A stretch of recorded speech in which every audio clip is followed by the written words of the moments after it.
Hey, what's up, everybody? My name's Evan McNaught. I am a landscape architect and map illustrator, and today I'm coming to you from Adobe Live Pro Tips to talk about one of my favorite tools in Illustrator, the Blend tool. So today's lesson is literally about the Blend tool the whole time, and we're just going to deep dive into it and learn all the little cool tricks that you can do. It's going to be really fun because this thing has endless possibilities. So let's just jump right in. I got the comments up. I see everybody coming in saying hello. So let's get going. If you're not familiar, if you've never used the blend tool before, we're looking at Illustrator here, got the window open.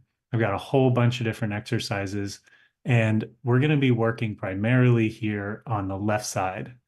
You can see the little demo tutorial that Illustrator gives you, and it also tells you that the hotkey is W. I was trying to come up with like, okay, what's a cool, catchy description for what the blend tool does? And Illustrator tells us it morphs shapes and colors. And I was like, it's pretty self-explanatory. It blends things. So we're going to blend a whole bunch of stuff. So we're going to start by just clicking on it, and we're going to come up here to the top left to these two circles. Now, the blend tool has a hidden feature that we're going to keep in mind throughout this entire demo, and it's to click with Alt, and that'll give you options. So we're going to click this circle, and then we're going to click this one, and you can see a little plus sign comes up, and that means you're about to do the operation. But first, we're going to hold Alt and click, and then it asks you, oh, you have some options. And there's three main options that you have to choose from here. You've got smooth color, specified steps, and specified distance. And each of these we're going to go through in more detail. To start, we're just going to start with this specified steps, which is pretty self-explanatory. You've got two shapes. How many do you want in between? Let's just start with like 3. We're going to hit OK. And so now you can see it took our circle on the left and our circle on the right, and it put 3 steps in between. Pretty basic. So moving on to the next one. Now we've got a circle and a square. So we're going to do the same thing. Click the one on the left, click the one on the right. Whoops. Let's see. Left, right. And this time it did some really wacky stuff because you're trying to tell Illustrator to take a square and make it a circle. And so it actually morphs in between those two. And so it can get really fun if you start to increase the number of steps. So we'll go and we'll add something more like 10. And now we're getting this thing where it's getting smaller and becoming a little tiny thing in the middle here and becoming a square on the end. Getting a little more advanced. All right, moving on. You can also create gradients with the blend tool. So now we've got a blue square and an orange square. This time we're going to use a different technique. We're going to click this one and we're going to alt click this one. And instead of steps, which we've gone over, we're going to use smooth color. And so now Illustrator is going to preference the color, and it's going to look at the two and make a very, very smooth gradient between them, just like that. So what's really cool about this is you can actually use it in all kinds of different ways that you would use the gradient tool. And I've also heard people say that this is actually a smoother gradient. Not to get too technical into that, but I think it looks pretty good. So it also allows you a lot of flexibility here that you can change things later, which is kind of cool. So if you're like, I don't really like this orange, you can actually click into your blend, and then you can see that the orange color comes up on the left, and we can change that to any color we want. I'll just move this out of the way. So the blend is actually dynamic. It's blending these as we change the colors here. And we'll just click out of that. You can do this as we add on layers. You can do this with a circle and a square, any shapes you want.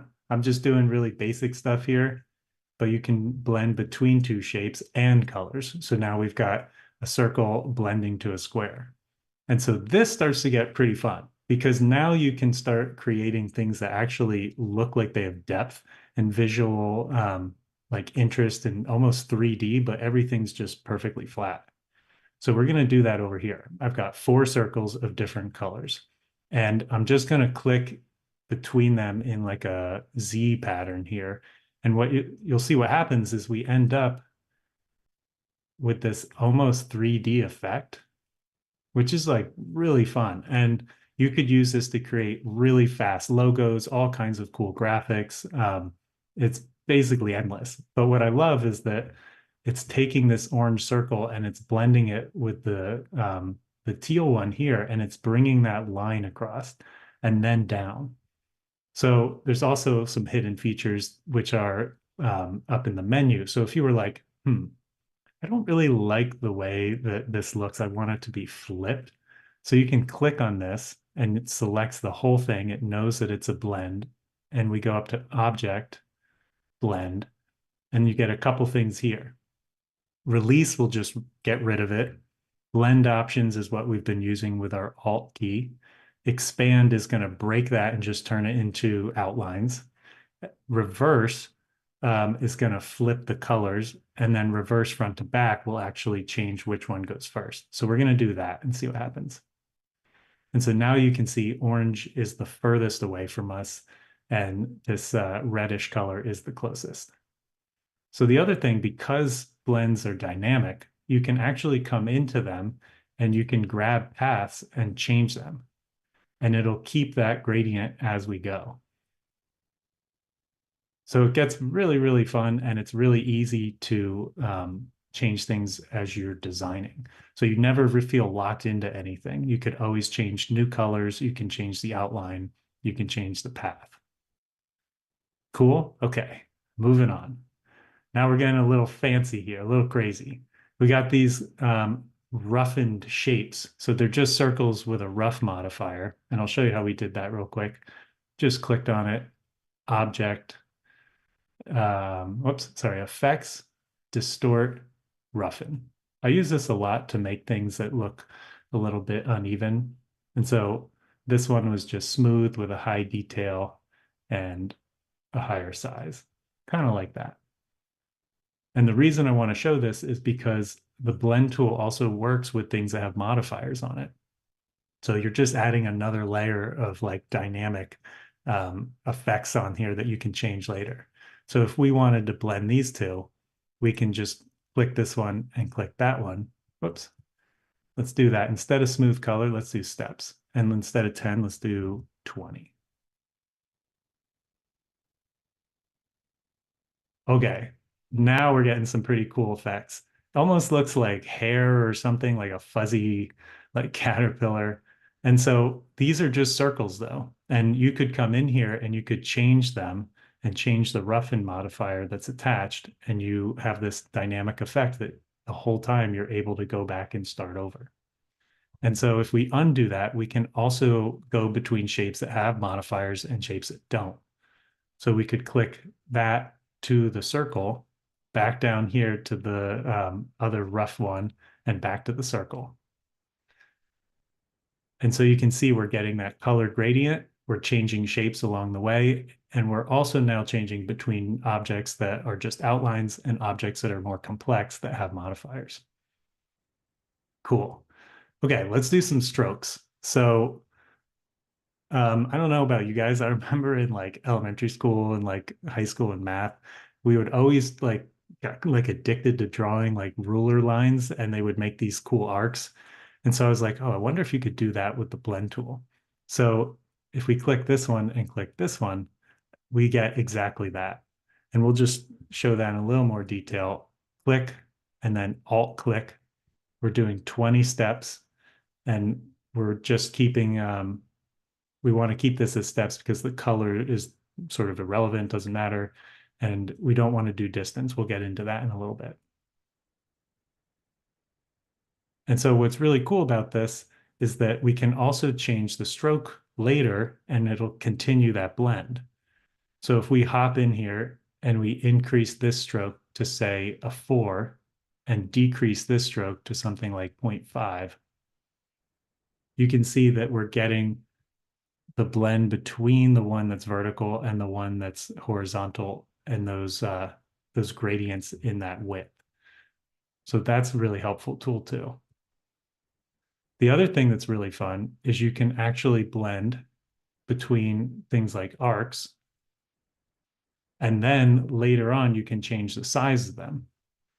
So now you can make all kinds of things really, really fast. If you had to start from scratch and try to draw a pattern like this, and then someone was like, okay, I want it to be 5 steps instead, and you went and drew all these, you have to go back and space them all out.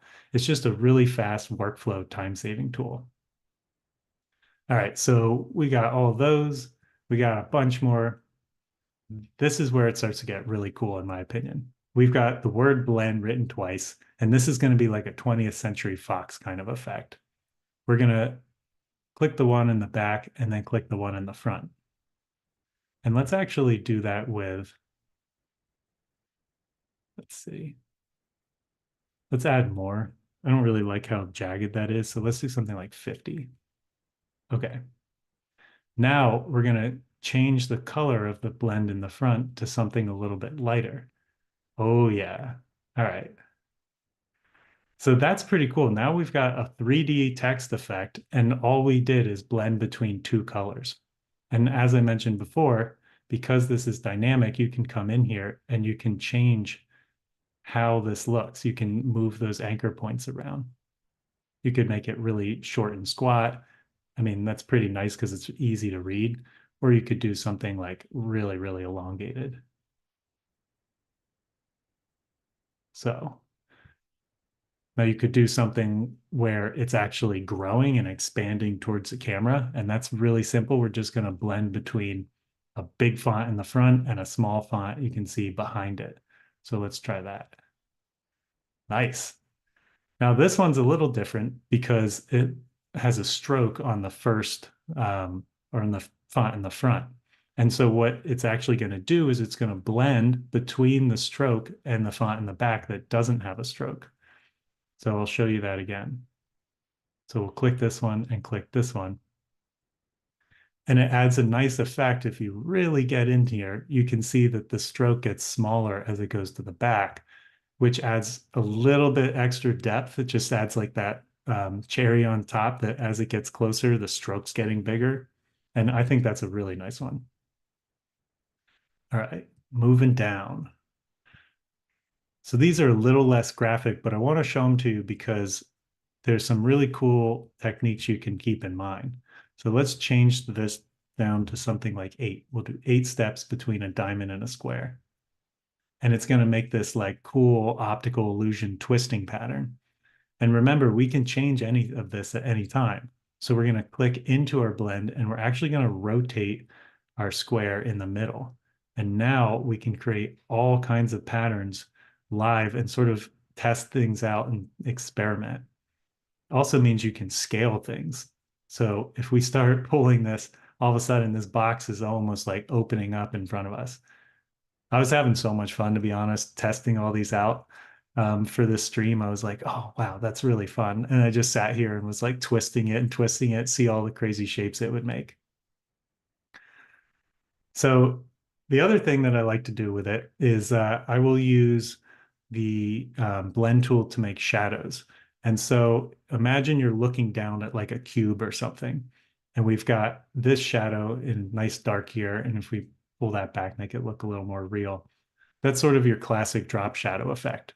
But the problem with it is it like it means that the object is kind of like floating off of the page and there's nothing like it doesn't have any depth.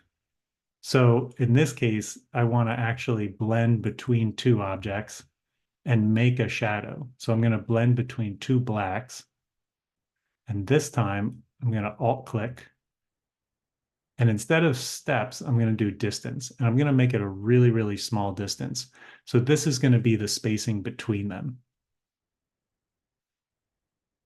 And so now I have like a cube shape, and we'll just pull this one over and in front. So it looks like it's being, the light is casting that shadow and the cube has depth.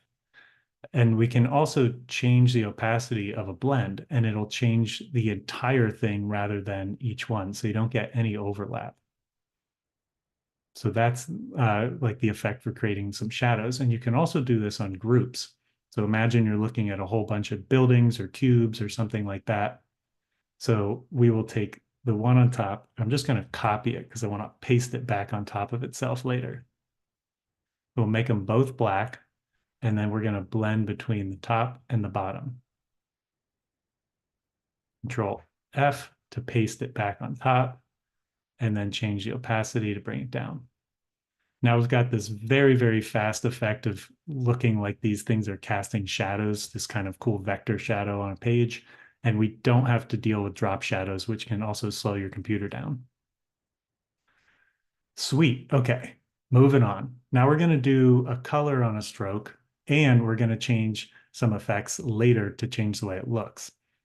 So click the one in the middle, click the one on the outside, and instead of distance, we'll go back to steps, and let's do a lot. Let's do like 20. Okay, yeah. If you wanted to create something like this without the blend tool, there's definitely ways to do it, but it would take you a long time. You'd have to get all these strokes in there. You'd have to have them spaced exactly equal distance apart, and then you'd have to apply a gradient over top of it. And so at any point in that process, if you decided you wanted to change something, you put in all that work and now you have to go do it again. This way, it's really, really fast and it's really easy to jump in here and change the stroke width, and it'll change those incrementally throughout. Can make it smaller, and then we can also change the color as we've done before. Cool. Great. All right. Moving on. Let's see. We're flying through these. We only got 3 more after this. They get super cool at the end too. So this time we've got a light square and a dark square. Again, super simple. Click, click. Nice smooth gradient between the two. And what's really fun is, as before, we can drag these objects around. So it's like making a 3D, almost like pyramid shape. You could almost imagine it coming off the page. And it's just so easy to change these things without having to apply any kinds of fancy gradients or any kind of effects. You can just like really experiment with how you want your poster, your design, your logo, whatever to look. All right, now we're going to blend between two shapes that have a gradient applied to them already. So this is just the basic gradient tool on a circle. And if we go ahead and blend between these, whoops, let's do smooth, or let's do specified distance on this one to get it really, really smooth. And what's cool is we can actually rotate this and you'll see the blend start to change. So this is actually a really complex gradient pattern. If you wanted to create something like a cylinder that has that kind of look on it, maybe it's metallic or something like that, you could do it this way and you don't have to deal with trying to guess like how's the gradient going to affect the edges of those rounded objects and things like that. The blend tool kind of just does it for you. And because you can rotate it later, you can really tweak it and experiment with how you want that to look. Now, if you go 180 all the way around, it does kind of freak out. It's like, okay, I cannot blend between two gradients that are facing each other. And it sort of like definitely looks a little weird, doesn't quite give the effect we want. As soon as you're away from 180 and you get into like this range up here, you start to get those nicer effects. And again, you can see it changing it dynamically as we rotate or scale. All right, sweet. Let's see, any questions so far? Oh, we got some people saying it looks like the Vertigo poster. Yeah, I definitely agree with that, especially on this black and white one. Cool. Let's see. Wonder if you could animate it so that it's like casting shadows in time lapse. You probably could in After Effects if you were to just grab one of those vertexes and drag it out. It would look like the sun is kind of moving around. Actually, let's try that real quick while we got it. We grab this path. Yeah, so that's pretty good. All I'm doing is dragging the bottom group and moving it around the page here. And so you could really easily create some kind of cool animation like the sun comes up in the morning gets shorter and then goes down in the evening, that kind of thing.